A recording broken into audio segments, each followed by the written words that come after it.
जय श्री कृष्णा। राधे राधे। आप सभी को राधा अष्टमी की हार्दिक शुभकामनाएं। आज अपने सुनेंगे राधा अष्टमी के दिन सुनी जाने वाली पौराणिक कथा। तो आप सभी श्रद्धा भाव से इस कथा को अंत तक पूरा सुनना और कमेंट बॉक्स में राधा रानी का जयकारा जरूर लगाना। भगवान श्री कृष्ण की सबसे प्रिय राधा रानी का जन्म भाद्रपद माह के शुक्ल पक्ष की अष्टमी तिथि को हुआ था। श्री कृष्ण जन्माष्टमी से 15 दिन बाद राधा अष्टमी मनाई जाती है। पहले जन्माष्टमी का पर्व मनाया जाता है और उसके बाद में राधा अष्टमी आती है। राधा जी का जन्म भाद्रपद मास के शुक्ल पक्ष की अष्टमी तिथि को द्वापर युग में हुआ था। इस तिथि को राधा जयंती के नाम से जाना जाता है। कहा जाता है कि राधा के बिना श्री कृष्ण अधूरे हैं। वैसे ही यदि आप जन्माष्टमी का पूरा फल पाना चाहते हैं और कृष्ण कन्हैया का आशीर्वाद पाना चाहते हैं तो आपको राधा अष्टमी का व्रत भी जरूर करना चाहिए। राधा अष्टमी के दिन व्रत और पूजा करने से साक्षात माता लक्ष्मी का आशीर्वाद मिलता है। धन, सुख और समृद्धि की कमी दूर होती है। कहते हैं कि भगवान श्री कृष्ण की भक्ति और आशीर्वाद पाने के लिए सबसे पहले राधा रानी की शरण में जाना चाहिए। राधा जी की पूजा करें और राधा के नाम का स्मरण करें। इससे भगवान श्री कृष्ण बहुत ही जल्दी प्रसन्न हो जाते हैं और अपने भक्तों की समस्त मनोकामनाएं पूर्ण करते हैं। अखंड सौभाग्य की कामना करने वाली स्त्री को राधा अष्टमी का व्रत जरूर रखना चाहिए और पूजा करके व्रत कथा सुननी चाहिए। राधा कृष्ण के आशीर्वाद से दाम्पत्य जीवन सुखमय बना रहता है। देवी राधा जो है माँ लक्ष्मी का ही अंश मानी गई है, जो भगवान श्री कृष्ण की लीला में सहयोग करने के लिए प्रकट हुई थी। कहा जाता है कि जो भी भक्त कृष्ण जन्माष्टमी से लेकर राधा अष्टमी तक राधा कृष्ण की पूजा करता है उसकी सारी मनोकामनाएं पूर्ण हो जाती है। तो आइए सुनते हैं राधा अष्टमी की व्रत कथा। बोलो राधा कृष्ण की जय हो। पौराणिक कथाओं के अनुसार राधा माता गोलोक में श्री कृष्ण के साथ निवास करती थी। एक बार देवी राधा गोलोक से कहीं बाहर गई हुई थी। जब वो कई दिनों बाद वापिस आई तो देखा कि भगवान श्री कृष्ण गोलोक में नहीं हैं। उस समय भगवान श्री कृष्ण अपनी एक सखी के साथ घूम रहे थे। जब राधा को इस बात का पता चला तो उन्हें बहुत ही गुस्सा आ गया और वे सीधे कृष्ण जी के पास पहुंची और वहां पहुंचकर उन्होंने भगवान श्री कृष्ण जी को भी काफी भला बुरा कहा। तो पास में ही भगवान श्री कृष्ण के मित्र श्री दामा खड़े थे और वो सब कुछ सुन रहे थे। तो राधा जी का यह व्यवहार उन्हें बिल्कुल भी अच्छा नहीं लगा और उन्होंने गुस्से में आकर राधा को पृथ्वी पर जन्म लेने का श्राप दे दिया। राधा रानी को इतने गुस्से में देखकर भगवान श्री कृष्ण की सखी विराजा तो वहां से चली गई। इस श्राप के बाद राधा ने भी श्री दामा को श्राप देते हुए कहा कि तुम राक्षस कुल में जन्म लोगे। कहा जाता है कि राधा रानी के द्वारा दिए गए श्राप के कारण ही श्री दामा का जन्म शंखचूड़ दानव के रूप में हुआ था। दानव कुल में जन्म लेने के बाद भी भगवान विष्णु का वह अनन्य भगत बना रहा और वहीं दूसरी ओर श्री दामा के श्राप अनुसार राधा रानी ने भी पृथ्वी पर वृषभानु के घर पुत्री के रूप में जन्म लिया। लेकिन राधा रानी वृषभानु जी की पत्नी देवी कीर्ति के गर्भ से नहीं जन्मी थी। जिस समय श्री दामा और राधा रानी ने एक दूसरे को श्राप दिया था तब भगवान श्री कृष्ण ने राधा रानी से कहा था कि आपको पृथ्वी पर देवी कीर्ति और वृषभानु की पुत्री के रूप में रहना है। इससे आगे भगवान श्री कृष्ण ने राधा रानी से कहा कि जब आप विवाह योग्य हो जाएंगी तो आपका विवाह मनुष्य अवतार में रायण नाम के एक वेश्या से होगा। वह मेरे ही अंश अवतारों में से एक होगा। आप धरती पर भी मेरी प्रियतम बनकर रहेंगी, परंतु हम दोनों को वहां से बिछुड़ने का दुख सहन करना पड़ेगा। इसीलिए हे राधा रानी, अब आप धरती पर जन्म लेने की तैयारी करें। सांसारिक दृष्टि से धरती लोक पर देवी कीर्ति गर्भवती हुई और उन्हें प्रसव भी हुआ। लेकिन कहा जाता है कि देवी कीर्ति के गर्भ में योग माया की प्रेरणा से वायु का प्रवेश हुआ और उन्होंने वायु को ही जन्म दिया था। जब वह प्रसव पीड़ा से गुजर रही थी उसी समय वहां देवी राधा रानी एक प्यारी सी कन्या के रूप में प्रकट हुई थी। जिस दिन राधा रानी प्रकट हुई वह भाद्रपद शुक्ल पक्ष की अष्टमी तिथि का दिन था। इसीलिए भाद्रपद शुक्ल पक्ष अष्टमी तिथि को राधा रानी अष्टमी के रूप से जाना जाता है। इस दिन भगवान श्री कृष्ण जी और राधा रानी की एक साथ पूजा की जाती है और दोनों की अनेकों कहानियां कही और सुनी जाती है। श्रद्धा पूर्वक राधा अष्टमी का व्रत करने से, भगवान श्री कृष्ण और राधा रानी की पूजा करने से हमें संसार के सभी सुख प्राप्त होते हैं और हमारी मनोकामनाएं पूर्ण होती है। मान्यता के अनुसार इस व्रत को करने से घर में कभी भी धन की कमी नहीं आती और घर में हमेशा बरकत बनी रहती है। तो चलिए अब सुनते हैं राधा रानी की दूसरी कहानी। एक समय की बात है कि एक बार बरसाना में और उसके आसपास के इलाकों में बहुत ही भयंकर अकाल पड़ा था। तो वहां पर रहने वाले लोगों और साधु संतों को भोजन की भी बहुत ही दिक्कत आने लगी थी। अकाल के कारण चारों ओर हाहाकार मच गया। भूख प्यास से बेहाल लोग उस गांव को छोड़ छोड़कर जाने लगे। उसी बरसाना गांव में एक संत जी रहा करते थे। उन्हें जो भी भिक्षा में मिलता था उसे पहले राधा रानी को भोग लगाकर फिर स्वयं भोजन करते थे। अकाल के कारण भिक्षा मिलनी तो बंद हो गई और उनकी कोठरी में पड़ा सामान भी समाप्त हो गया। तो संत जी अपनी परिस्थितियों से विवश होकर उन्होंने गांव छोड़ने का मन बना लिया और अपनी आंखों से आंसू बहाते हुए राधा रानी से क्षमा याचना करके कहने लगे कि राधा जी मुझे क्षमा करना, मैं यह गांव छोड़कर जा रहा हूँ। तो उनकी इस तरह की करुण पुकार सुनकर एक सुंदर सी कन्या वहां पर आई और पूछने लगी कि बाबा आप कहाँ जा रहे हैं। तो संत ने उदास स्वर में कहा कि बेटा यहाँ पर अकाल के कारण भिक्षा भी नहीं मिलती, इसीलिए पेट की भूख शांत करने के लिए मुझे यहाँ से जाना ही पड़ेगा। संत जी की बात सुनकर वह कन्या बोली कि बाबा आप मेरे घर से भिक्षा क्यों नहीं लेने आते, मेरी मैया हर रोज भिक्षा देने के लिए भोजन निकालती है। तो संत जी कहने लगे कि बेटा मैं तेरा घर नहीं जानता, तुम्हारा घर कहाँ पर है। तो वह कन्या बोली कि बाबा मैं वेद श्रीधर की पुत्री राधा हूँ, आप वहां जाकर कहना कि जो आले में भोजन पड़ा है वो मुझे भिक्षा के रूप में दे दो। तो संत जी उस कन्या के कहे अनुसार वेद जी के घर पहुंचे और जाकर भिक्षा के लिए आवाज लगाई। तो संत जी की आवाज सुनकर वेद जी बाहर आए और कहने लगे कि बाबा आज तो हमने भिक्षा नहीं निकाली। तो संत ने उन्हें बताया कि मुझे तो आपकी पुत्री राधा ने भेजा है, उसने कहा था कि मेरी माँ रोजाना भिक्षा के लिए भोजन निकालती है और एक आले में रखती है, तो आप वहां जाकर मेरी माँ से कहना कि आले में जो भिक्षा के लिए भोजन निकाल कर रखा है वो मुझे दे दे। तो संत जी की बात सुनकर वेद जी को बहुत ही आश्चर्य हुआ और उन्होंने संत जी को बताया कि मेरी पुत्री राधा की मृत्यु तो कई साल पहले हो गई थी, तो मेरी पुत्री आज तुम्हें कैसे मिली। आप बैठो मैं देख कर आता हूँ कि आले में सचमुच कुछ रखा है क्या। तो वेद जी ने अंदर जाकर जैसे ही आले में देखा तो वहां पर भांति भांति के भोजन रखे थे।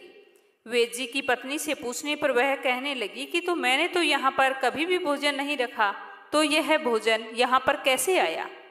तो वेद जी जान गए कि यह श्री राधा रानी की कृपा है। तो वेद जी ने बड़े ही चाव से प्रेम से संत जी को भोजन करवाया और कहने लगे कि बाबा आप प्रतिदिन यहाँ से भोजन ले जाना। इस तरह संत जी द्वारा सच्ची भक्ति करने से राधा रानी की कृपा से संत जी को प्रतिदिन खाने का इंतजाम हो गया और वे फिर वहीं पर रहने लगे और हमेशा की तरह राधा रानी की पूजा करने लगे। हे राधा रानी जैसी कृपा आपने संत जी पर की वैसी सब पर करना, कहानी कहने वाले पर, कहानी सुनने वाले पर और हुंकारा भरने वाले पर। तो अब सुनते हैं राधा रानी के भक्तों की कथा। बोलो राधा रानी की जय हो। एक बार 3 साधु थे जो बरसाना की ओर जा रहे थे। उनमें से एक साधु था जो वृद्ध हो चला था। वह कहने लगा कि मैं तो यमुना के किनारे आसन लगाकर बैठ जाऊंगा, तुम दोनों जवान हो इसीलिए तुम आगे चले जाओ। तो वे दोनों साधु वृद्ध साधु की बात मानकर आगे चल पड़े। चलते चलते बरसाना के निकट पहुंचे तो कहने लगे कि अब हम तो श्री राधा जी के गांव में पहुंच गए। एक तरह से हम राधा रानी के मेहमान हुए, इसीलिए हम बरसाना में भिक्षा नहीं मांगेंगे। राधा रानी के मंदिर में आरती के समय जो भी प्रसाद मिलेगा वही खा लेंगे। अगर कोई भोजन करवा देगा तो कर लेंगे, वरना किसी से मांग कर भोजन नहीं करेंगे। इस तरह से दोनों साधु मजाक करते हुए राधा रानी के मंदिर में पहुंच गए। वहां जाकर राधा रानी के दर्शन किए। मंदिर में आरती हो रही थी तो आरती सुनी, उत्सव का आनंद लिया। दोनों ने सोचा कि राधा रानी के मेहमान हैं, इसीलिए भिक्षा तो नहीं मांगेंगे, इसीलिए बिना भोजन किए ही दोनों सो गए। उसी रात को राधा रानी ने स्वप्न में मंदिर के पुजारी को जगाया और कहने लगी कि मेहमान भूखे हैं और आप चैन से सो रहे हैं। तो पुजारी जी आश्चर्य से कहने लगे कि मेहमान कहाँ हैं, यहाँ पर कौन से मेहमान हैं। तो राधा रानी कहने लगी कि 2 साधु है जो बिना भोजन किए सो गए हैं, तुम जाओ और उन्हें भोजन करवाओ।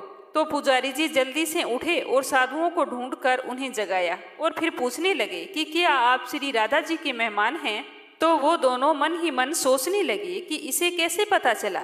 इस तरह से दोनों सोच रहे थे कि पुजारी जी कहने लगे कि आप उठकर बैठ जाओ, मैं आपके लिए अभी भोजन का प्रबंध करता हूँ। पुजारी जी मंदिर में उत्सव का भोजन जो बचा हुआ था, लड्डू, खीर, रसगुल्ले और भी जो प्रसाद था, वो जल्दी से दोनों को परोस दिया।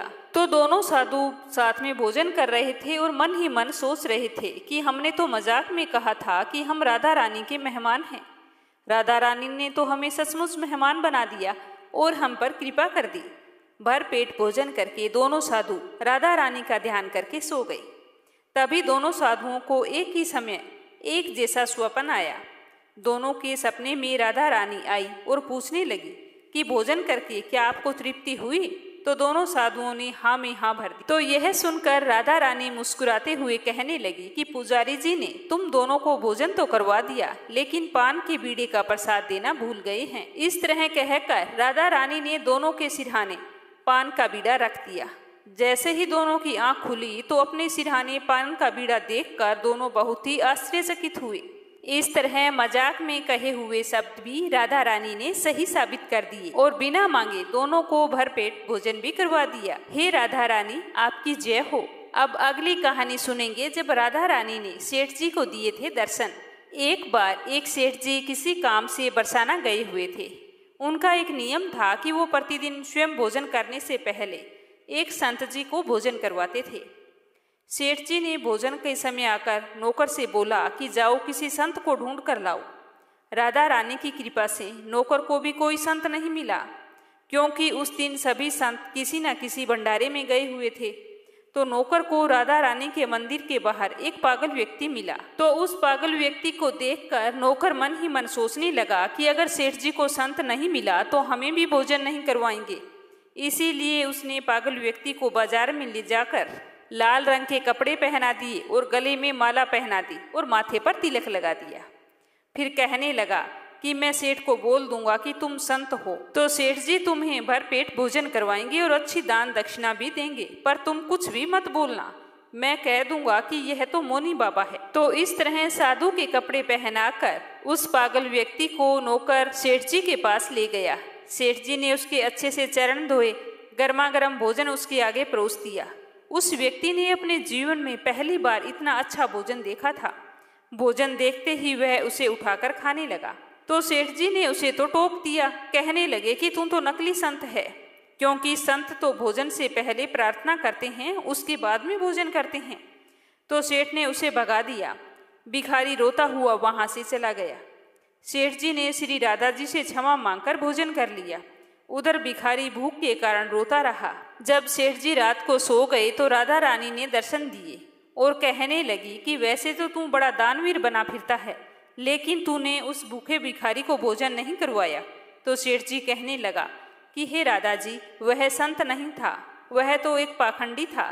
तो सेठ जी की बात सुनकर राधा रानी मुस्कुराते हुए बोली कि मैं तो उसे कई सालों से भोजन करवा रही हूँ, आज तक वह कभी भी भूखा नहीं सोया। मैंने तो ऐसा कभी नहीं सोचा कि वह पाखंडी है। तुम्हें एक समय भोजन क्या करवाना पड़ा, तुम तो उसका संत तब ढूंढने लगे। मैं तो तुम्हारी परीक्षा ले रही थी, क्या तुम भूखे को भोजन करवाते हो या संत को करवाते हो। अब तुम ही मुझे बताओ कि भोजन भूखे के लिए जरूरी है या संत के लिए जरूरी है। मुझे तो तुम्हारे व्यवहार से यह लग रहा है कि तुम पाखंडी हो, क्योंकि अगर तुम सच्चे होते तो संत ना मिलने पर सिर्फ माफी मांगकर भोजन नहीं कर लेते, बल्कि भूखे ही सो जाते। माफी मांगकर आप भोजन कर सकते हैं, लेकिन संत के वेश में साधारण मनुष्य को भोजन नहीं करवा सकते। तो ये कहाँ का न्याय है। तो राधा रानी की बात सुनकर सेठ जी को अपने किए हुए पर बहुत ही पछतावा हुआ। सुबह हुई तो सेठ जी जल्दी जल्दी उस आदमी को ढूंढने के लिए निकले। तो नौकर ने पूछा कि सेठ जी बताओ कहाँ जा रहे, क्या काम है, मुझे बताओ मैं कर देता हूँ। तो सेठ जी ने कहा कि आज मेरी आंखें खुल गई है, आज तो मुझे ही जाने दो। आज मुझे पता चल गया है कि सच्ची श्रद्धा और सच्ची भक्ति क्या होती है। इस तरह कहते हुए सेठ जी बाहर निकले तो देखा मंदिर के आगे वो पागल व्यक्ति बैठा है और अभी तक वो रो रहा था। तो सेठ जी ने उसके पास जाकर अपने किए हुए के लिए माफी मांगी और अपने साथ उसे अपने घर ले आए और बड़े ही स्नेहपूर्वक उन्हें भोजन करवाया। सेठ जी ने भोजन करने के बाद में उस पागल व्यक्ति के चेहरे पर जो सुकून देखा वो किसी के चेहरे पर नहीं देखा था। तो इस तरह भोजन करने के बाद में वह व्यक्ति सेठ जी को हजारों दुआएं देता हुआ गया। तो नौकर चुपचाप खड़ा हुआ यह सब कुछ देख रहा था और मन ही मन सोच रहा कि सेठ जी को आज अचानक से क्या हो गया है, इतने कैसे बदल गए हैं। हे राधा रानी, आपकी जय हो। अगली कहानी सुनते हैं कि श्री राधा रानी का नाम एक बार लेने की क्या कीमत होती। एक समय की बात है, एक व्यक्ति संत जी के पास गया और कहने लगा कि संत जी, मेरा एक बेटा है, वो ना तो पूजा पाठ करता है और ना ही भगवान का नाम लेता है। आप ही कुछ ऐसा कीजिए कि उसका मन भगवान में लग जाए। तो संत जी कहने लगे कि ठीक है बेटा, एक दिन तो उसे मेरे पास लेकर आना। तो अगले दिन वो व्यक्ति अपने बेटे को लेकर संत जी के पास आ गया। अब संत जी उसके बेटे से कहते, बेटा बोल राधे राधे। तो बेटा कहता, मैं क्यों बोलूं?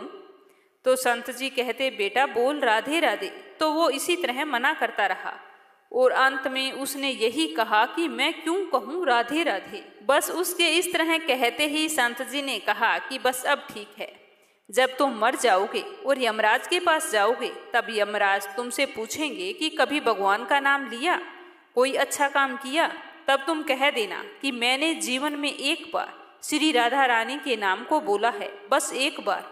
इतना बताकर वो चले गए। समय बीतता गया, सारी उम्र गुजार वो एक दिन चल बसा तो यमराज के पास पहुंचा। यमराज ने उसे पूछा कि कभी कोई अच्छा काम किया? तो उसने कहा, हाँ महाराज, मैंने जीवन में एक बार श्री राधा रानी के नाम को बोला है, आप उसकी महिमा बताइए।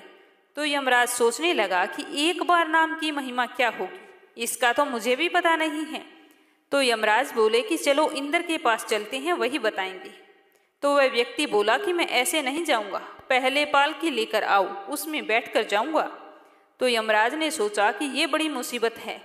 फिर उसने पालकी मंगवाई, उसमें बिठाया, 4 कहार लग गए। वो बोला, यमराज जी, सबसे आगे वाले कहार को हटाकर उसकी जगह आप लग जाइए, तभी मैं चलूंगा। तो यमराज जी ने उसके कहे अनुसार ऐसा ही किया। फिर सब मिलकर इंद्र के पास पहुंचे और वहां जाकर बोले कि एक बार श्री राधा रानी के नाम को लेने की महिमा क्या है। तो इंद्र बोले कि महिमा तो बहुत है, पर क्या है ये तो मुझे भी नहीं मालूम, चलो वर्मा जी के पास चलते हैं, वही बताएंगे। तो वह व्यक्ति बोला कि इंद्र जी, ऐसा है कि दूसरे कहार को हटाकर आप भी यमराज जी की तरह मेरी पालकी को उठाइए। तो अब तो एक और यमराज की पालकी उठा रहे थे और दूसरी तरफ इंद्र लगे हुए थे और सारे मिलकर पहुंच गए वर्मा जी के पास। तो उन्हें देखकर वर्मा जी ने सोचा कि ऐसा कौन सा प्राणी ब्रह्मलोक में आ रहा है जो स्वयं इंद्र और यमराज पालकी उठाकर ला रहे हैं। तो जैसे ही वो वर्मा जी के पास पहुंचे तो सभी ने पूछा और वर्मा जी को प्रणाम करके बोले कि वर्मा जी, एक बार श्री राधा रानी का नाम लेने की महिमा क्या है, हमें बताइए। तो वर्मा जी बोले कि महिमा तो बहुत है, पर क्या है ये मुझे भी नहीं पता। हाँ, भगवान शिव को जरूर पता है, चलो वहां चलते हैं। तो वह व्यक्ति बोला कि तीसरे कहार को हटाइए और वर्मा जी उसकी जगह आप लग जाइए। अब वर्मा जी करते भी तो क्या करते, राधा रानी के नाम की महिमा जो जाननी थी। अब पालकी के एक ओर यमराज, दूसरी तरफ इंद्र और पीछे वर्मा जी, सारे के सारे मिलकर भगवान शिव के पास पहुंच गए और पहुंचकर शिव जी को प्रणाम किया। तो शिव जी ने इस तरह उनको देखकर पूछा कि इस तरह आज आपका आना कैसे हुआ। तो वो बोले कि प्रभु, राधा रानी के नाम की महिमा क्या है, केवल एक बार नाम लेने की महिमा कृपा करके हमें बताइए। तो भगवान शिव बोले कि मुझे भी नहीं पता, हाँ महिमा बहुत है, लेकिन इस बात का पता भगवान विष्णु को है। तो चलो विष्णु जी के पास चलते हैं, मैं भी आपके साथ चलता हूँ। तो वह व्यक्ति बोला कि ऐसे नहीं, अब ऐसा कीजिए, चौथे कहार को हटाइए और वहां पर आप लग जाइए। इस प्रकार वर्मा, शिव जी, इंद्र, यमराज चारों उस व्यक्ति को पालकी को उठाने में लग गए और उठाकर विष्णु लोक को पहुंच गए। तो जैसे ही विष्णु लोक में पहुंचे तो विष्णु भगवान देख रहे थे कि आज ऐसा क्या हो गया जो चारों को चारों एक व्यक्ति को पालकी में उठाकर लेके आ रहे हैं। तो वहां पहुंचते ही विष्णु जी ने पूछा कि आपका आना कैसे हुआ। तो वे बोले कि एक बार श्री राधा रानी के नाम लेने की महिमा क्या है, यही जानने के लिए हम आपके पास आए हैं। तो विष्णु जी कहने लगे कि जिस पालकी को स्वयं मृत्यु का राजा यमराज, स्वर्ग का राजा इंद्र, ब्रह्मा लोक के राजा ब्रह्मा और साक्षात भगवान शिव उठाकर ला रहे हैं, तो इससे बड़ी महिमा क्या होगी। जब सिर्फ एक बार श्री राधा रानी के नाम के कारण आपने इसको पालकी में उठा लिया, तो अब तो ये मेरी गोद में बैठने का अधिकारी हो गया है।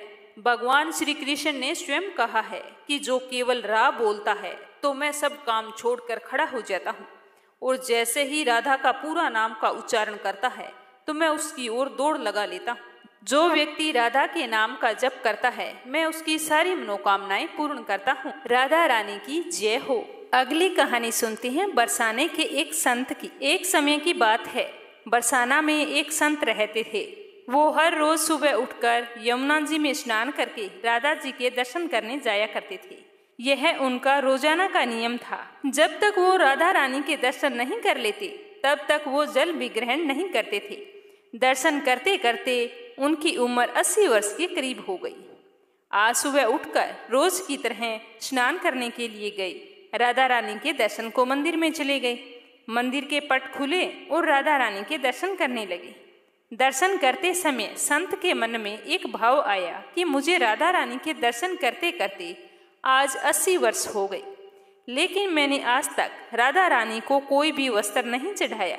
लोग तो राधा रानी के लिए कोई नारियल लाता है, कोई चुनरी लाता है, कोई चूड़ी लाता है, कोई बिंदी लाता है, कोई साड़ी लाता है, कोई लहंगा चुनरिया लाता है, लेकिन मैंने तो ऐसा कुछ भी नहीं चढ़ाया। तो ऐसा विचार करके संत जी ने सोचा कि जब मेरी राधा रानी के लिए कुछ ना कुछ सारे लोग लाते हैं, तो मैं भी कुछ ना कुछ आज जरूर लेकर आऊँगा। लेकिन क्या लाऊं? कुछ ऐसा लाऊं कि जिससे मेरी राधा रानी खुश हो जाए।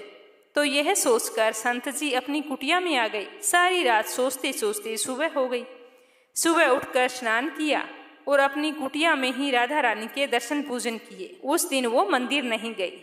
बाद में बाजार जाकर सबसे सुंदर वाला लहंगा चुनरी का कपड़ा ले आई और कुटिया में आकर अपने हाथों से लहंगा चुनरी को सील कर सुंदर से सुंदर उस पर गोटा लगाया। पूरी तरह से लहंगा चुनरी जब तैयार हो गई तो मन में सोचा कि इस लहंगा चुनरी को अपनी राधा रानी को पहनाऊंगा तो बहुत ही सुंदर लगेगी मेरी राधा रानी। तो यह सोचकर संत जी उस लहंगा चुनरी को लेकर राधा रानी के मंदिर को चले। मंदिर की सीढ़ियों में चढ़ने लगे और मन में सोच रहे थे कि आज मेरे हाथों से बनाए हुए लहंगा चुनरी राधा रानी को पहनाऊंगा तो मेरी लाडली खूब सुंदर लगेगी। यह सोच सोचकर बहुत ही खुश होते जा रहे थे। इतने में एक बरसाना की लड़की आई और बाबा से कहती है, बाबा आज तो बहुत ही खुश हो, क्या बात है मुझे बताओ ना। तो बाबा ने कहा कि लाली आज मैं बहुत खुश हूँ। आज मैंने अपने हाथों से राधा रानी के लिए लहंगा चुन्नी बनाया है। इस लहंगा चुनरिया को राधा रानी को पहनाऊंगा तो मेरी राधा रानी बहुत ही सुंदर दिखेगी। तो उस लड़की ने कहा, बाबा मुझे भी दिखाओ ना, आपने लहंगा चुनरी कैसी बनाई है। तो लहंगा चुनरी को वो देखकर वो लड़की बोली, अरे बाबा राधा रानी के पास तो बहुत सारी पोशाकें हैं, ये तो मुझे दे दो ना। तो उसकी बात सुनकर संत बोले कि बेटी मैं तुमको बाजार से दूसरी दिलवा दूंगा, ये तो मैंने अपने हाथों से राधा रानी के लिए बनवाई है, तुमको कोई और दिलवा दूंगा। लेकिन उस छोटी सी बालिका ने उस संत का दुपट्टा पकड़ लिया और कहने लगी कि बाबा ये मुझे दे दो। पर संत भी जिद करने लगे कि तुम्हें दूसरी दिलवाऊंगा पर ये नहीं दूंगा। लेकिन वो बच्ची इतनी तेज थी कि संत के हाथों से लहंगा चुनरी छुड़ाकर भाग गई।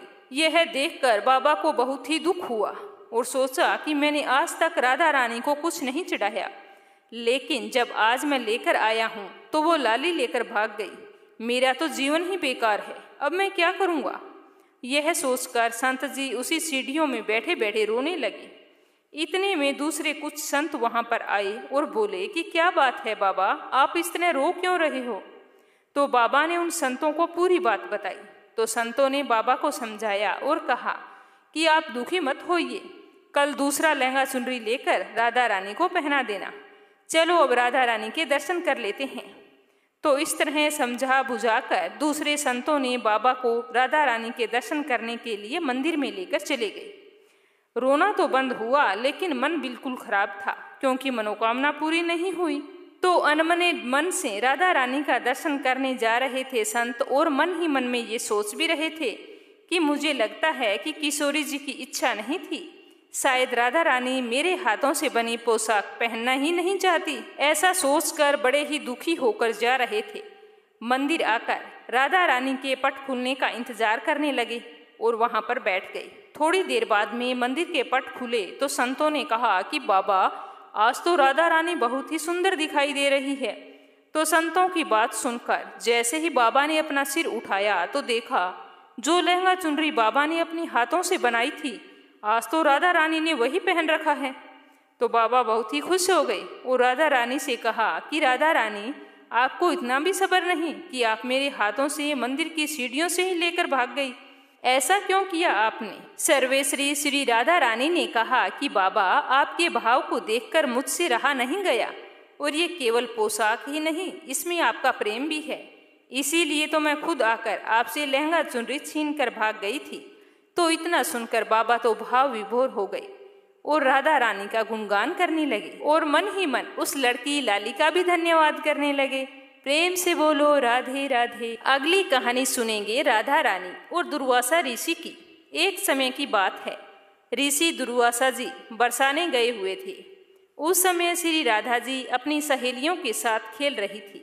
राधा जी और उनकी सखी सहेलियां छोटे छोटे बर्तन बनाकर उसमें जूठ मूठ का भोजन बनाकर भगवान को भोग लगा रही थी। श्री राधा रानी और उनकी सहेलियां ये सब कुछ कर रही थी तो अचानक से ऋषि दुर्वासा वहां आ गई। ऋषि दुर्वासा को देखकर श्री राधा जी और उनकी सहेलियां ऋषि के सम्मान में उठकर खड़ी हो गई और उनको सादर प्रणाम किया और बड़े ही सरल भाव से उनका स्वागत करते हुए उनको बैठने के लिए कहा। ऋषि दुर्वासा भोली भाली और छोटी कन्याओं के इस सरल व्यवहार को देखकर बहुत ही प्रसन्न हुए और उन कन्याओं द्वारा बिछाए हुए आसन पर जाकर बैठ गए। जिस ऋषि दुर्वासा की सेवा में कोई गलती ना रह जाए, इस डर से त्रिलोकी हमेशा डरती थी।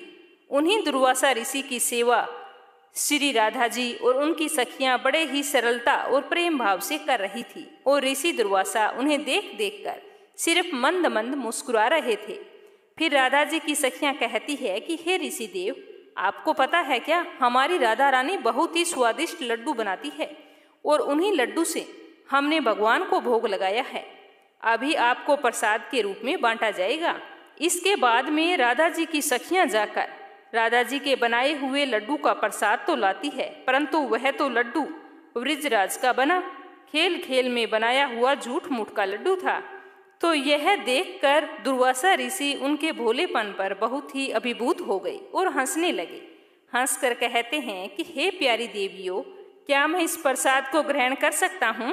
और एक बात बताओ कि क्या ये प्रसाद आपने बनाया है?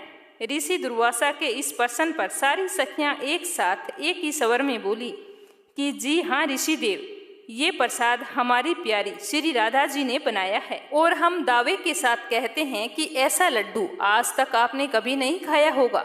तो उसके बाद ऋषि दुर्वासा जैसे ही उस झूठ के बने लड्डू को प्रसन्नता पूर्वक अपने मुख में रखते हैं, वैसे ही ऋषि पूरी तरह से आश्चर्यचकित रह जाते हैं, क्योंकि एक तो उस लड्डू में ब्रजरज का स्वाद था और ऊपर से उसको स्वयं श्री राधा रानी ने अपने हाथों से बनाया था। इससे ज्यादा और क्या हो सकता था? यह लड्डू तो अमृत को ही फीका कर रहा था। तो वो लड्डू खाकर ऋषि दुर्वासा की आंखों में खुशी के आंसू भर आए और उसके बाद अत्यंत प्रसन्न होकर श्री राधा रानी को अपने पास बुलाया और बड़े ही प्रेम से उनके सिर पर हाथ फेरते हुए आशीर्वाद देते हुए कहा कि हे राधा बेटी, आज से तुम अमृत हस्ता हुई, मतलब अमृत बनाने वाले हाथ। तुम्हारे हाथ से बना हुआ भोजन या पकवान जो कोई खाएगा वह दीर्घायु और विजयी होगा। इस तरह ऋषि दुर्वासा जी के आशीर्वाद ने श्री कृष्ण और राधा रानी की अत्यंत मनमोहक लीला के लिए एक मार्ग दिखाया। बोलो राधा रानी की जय हो। यह कहानी एक मोर की है। वह प्यारा सा मोर भगवान श्री कृष्ण का परम भक्त था। उस मोर को भगवान की भक्ति में ही लीन रहना बहुत ही अच्छा लगता था। एक दिन वह मोर उड़ता हुआ गोकुल पहुंच गया और जाकर श्री कृष्ण के घर के बाहर खड़ा हो गया। वह मोर श्री कृष्ण जी की एक झलक पाना चाहता था। वह श्री कृष्ण जी का आशीर्वाद भी पाना चाहता था। प्रत्येक दिन कृष्ण कन्हैया के घर के आगे जाता और एक ही भजन गाता, मेरा कोई न सहारा बिना तेरे, गोपाल सांवरिया मेरे, माँ बाप सांवरिया मेरे। अब तो हर दिन उसकी यह आदत बन गई थी, उसको कान्हा के घर के आगे जाकर बैठना। भगवान कृष्ण सारा दिन घर से बाहर आना जाना करते, लेकिन पता नहीं क्या हो जाता था कि वो मोर को नहीं देख पाते। मोर हर दिन भजन गाता, लेकिन श्री कृष्ण मानो जैसे उसके भजन को अनदेखा कर देते थे। अब तो वह मोर बहुत ही दुखी रहने लगा था। हमेशा वह यही सोचता रहता कि प्रभु मुझको अनदेखा क्यों कर रहे हैं। मैंने ऐसी कौन सी गलती कर दी है जिसके कारण भगवान मुझसे नाराज हैं। ऐसा करते करते पूरा 1 साल बीत गया, लेकिन अब भी श्री कृष्ण ने मोर के भजन पर कोई प्रतिक्रिया व्यक्त नहीं की थी। आखिर एक दिन मोर थक हार कर जोर जोर से रोने लगा। उसकी सिसकती हुई आवाज को किसी ने नहीं सुना। तभी वहां से एक मैना गुजर रही थी, तो उसने देखा कि मोर तो जोरों से रो रहा था। तो वह मोर के पास गई और पूछा कि क्या हुआ भाई, तुम रो क्यों रहे हो। तो मोर ने कहा कि मैं क्या बताऊं बहन, मैं तो बहुत ही दुखी हो गया हूँ। आज मुझे पूरा 1 साल हो गया है यहाँ आते हुए, लेकिन कृष्ण कन्हैया ने एक बार भी पलट कर मेरी तरफ नहीं देखा। पता नहीं मैंने ऐसी कौन सी गलती कर दी। तो मैना बोली, भाई तुमने कोई गलती नहीं की। मुझे पता है कि तुम दुखी हो। मुझे लगता है कि तुम्हारे दुख को राधा रानी ही दूर कर सकती है। तो चलो मैं तुम्हें राधा रानी के घर बरसाना ले चलती हूँ। फिर वह मोर और मैना बरसाना की ओर निकल पड़े। बरसाना पहुंचकर मोर और मैना राधा रानी के घर पहुँचे। मोर ने बरसाना में आकर भी कृष्ण जी के लिए भजन गाया, जबकि मैना ने राधा जी के लिए श्री राधे राधे राधे राधे बरसाने वाली राधे राधे यह भजन गाया। जैसे ही राधा जी ने कृष्ण जी का भजन सुना तो वह भागी हुई बाहर चली आई और राधा जी ने मोर को अपने हाथों में उठा लिया। राधा जी मोर को सहलाते हुए प्यार करने लगी। फिर राधा रानी ने पूछा कि मोर, तुमने बहुत प्यारा भजन गाया है, तुम कहाँ रहते हो? मेरे घर के आगे आकर गाने का क्या मतलब है, मुझे बताओ। तो मोर बोला कि राधा रानी, मैं कृष्ण जी का भक्त हूँ। 1 साल से मैं कान्हा के भजन गा रहा हूँ, लेकिन उन्होंने मुझे एक बार भी नहीं देखा। यहाँ तक कि जब भी मुझे प्यास लगी तब उन्होंने मुझे पानी भी नहीं पिलाया। ऐसा कहते हुए मोर फिर से जोरों से रोने लगा। तो राधा रानी ने कहा कि प्यारे मोर, तुम रो मत। अगर तुम्हें श्री कृष्ण का आशीर्वाद चाहिए तो तुम ऐसा करो कि तुम श्री कृष्ण के भजन की जगह राधा रानी का भजन गाकर देखो। हो सकता है कि सुनकर श्री कृष्ण जी खुद ही चलकर तुम्हारे पास आ जाएं। मोर और मैना ने राधा रानी की बात को एकदम सही माना और फिर से दोबारा गोकुल की ओर उड़ चले। तो गोकुल पहुंचते ही मोर ने फिर से श्री कृष्ण जी के घर की ओर रुख किया, लेकिन इस बार कृष्ण जी का भजन गाने की जगह मोर ने राधा रानी का भजन गाया, श्री राधे राधे बरसाने वाली राधे राधे। जैसे ही राधा रानी के नाम का भजन श्री कृष्ण के कानों में पड़ा तो श्री कृष्ण भगवान बाहर की ओर दौड़े चले आए और बाहर आते ही उन्होंने मोर को अपने हाथ में उठाया और प्यार से पूछा, प्यारे मोर, तुम कहाँ से आए हो? क्या तुम बरसाना गांव से आए हो जो राधा रानी का इतना प्यारा भजन गा रहे हो? तो मोर ने कहा कि हे भगवान, मैं तो गोकुल गांव से ही हूँ। पिछले 1 साल से आपके यहाँ आ रहा हूँ और मैं पिछले 1 साल से आपके यहाँ आपके नाम का भजन भी गा रहा हूँ, लेकिन आपने मेरी तरफ एक बार देखा तक नहीं। ये तो छोड़ो, आपने मुझे कभी पानी भी नहीं पिलाया।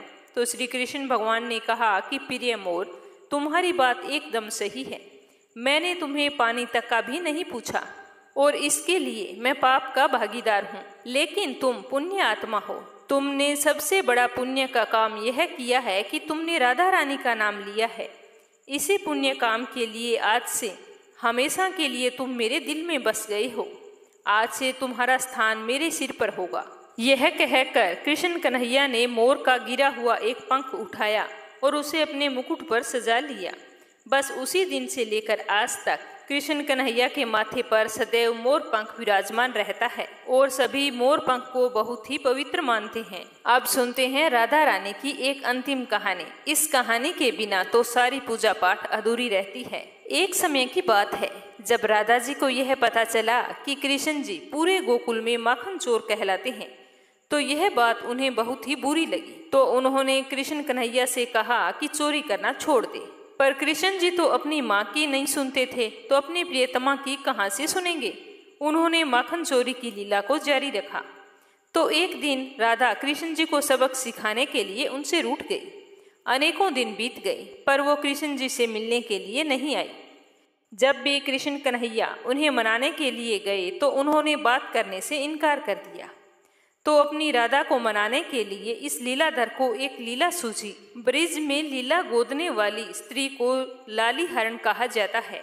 तो बस कृष्ण जी ने घूंघट ओढ़कर एक लाली हरण का वेश बनाकर बरसाने की गलियों में पुकार करते हुए घूमने लगे, जोर जोर से बोलने लगे। जब वो बरसाने राधा रानी की ऊंची अटरिया के नीचे आए तो आवाज देने लगे। कुछ इस तरह से कहने लगे कि मैं दूर गांव से आई हूँ, देख तुम्हारी ऊंची अटारी, दीदार की मैं प्यासी, दर्शन दो वर्ष भानु दुलारी। हाथ जोड़ विनती करूं, अर्ज मान लो हमारी, आपकी गलिन गुहार करूं, लीला गुदवा लो प्यारी। जब राधा रानी ने यह आवाज सुनी तो तुरंत विशाखा सखी को भेजा और उस ललिहारण को बुलाने के लिए कहा। तो राधा रानी के कहे अनुसार विशाखा ललिहारण को बुला लाई। घूंघट में अपना मुंह छिपाते हुए कृष्ण जी राधा के सामने ललिहारिन के वेश में पहुंचे और उनका हाथ पकड़कर बोले कि कहो सुकुमारी, तुम्हारे हाथ पर किसका नाम लिखूं? तो राधा जी ने उत्तर दिया कि केवल हाथ पर ही नहीं, मुझे तो पूरे शरीर पर लीलिया गुदवाना है। तो कृष्ण कन्हैया बोले कि क्या लिखवाना है बताओ।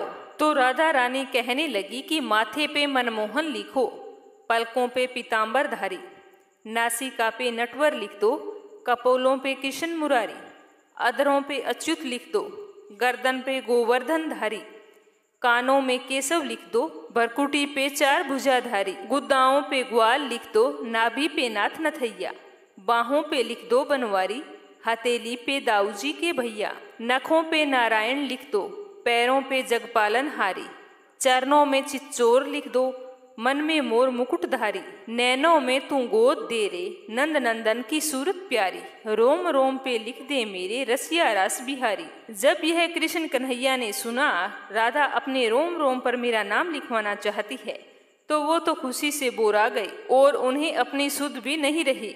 वो भूल गए कि वो एक ललिहारिन के वेश में बरसाने के महल में राधा के सामने बैठे हैं।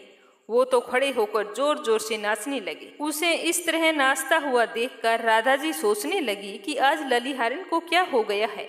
और तभी अचानक से उसका घूंघट गिर गया और ललिता सखी को उनकी सांवरी सूरत का दर्शन हो गया और वो जोर से बोली कि अरे ये तो कृष्ण है। तो राधा रानी ने जैसे ही कृष्ण कन्हैया को देखा तो अपने प्रेम के इजहार पर राधा जी बहुत ही लज्जित हो गई और अब उनके पास कन्हैया को क्षमा करने के अलावा कोई भी रास्ता नहीं था।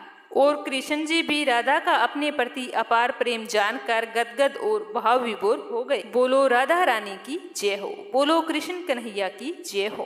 तो ये थी राधा रानी की पावन कथाएं। कथा समाप्त होते ही कमेंट बॉक्स में जय श्री कृष्णा राधे राधे अवश्य लिखना। और अगर आपने मीरा भक्ति चैनल को सब्सक्राइब नहीं किया है तो जरूर करना। राधा रानी और कृष्ण कन्हैया आपकी सारी मनोकामनाएं पूरी करे। जय श्री कृष्णा राधे राधे।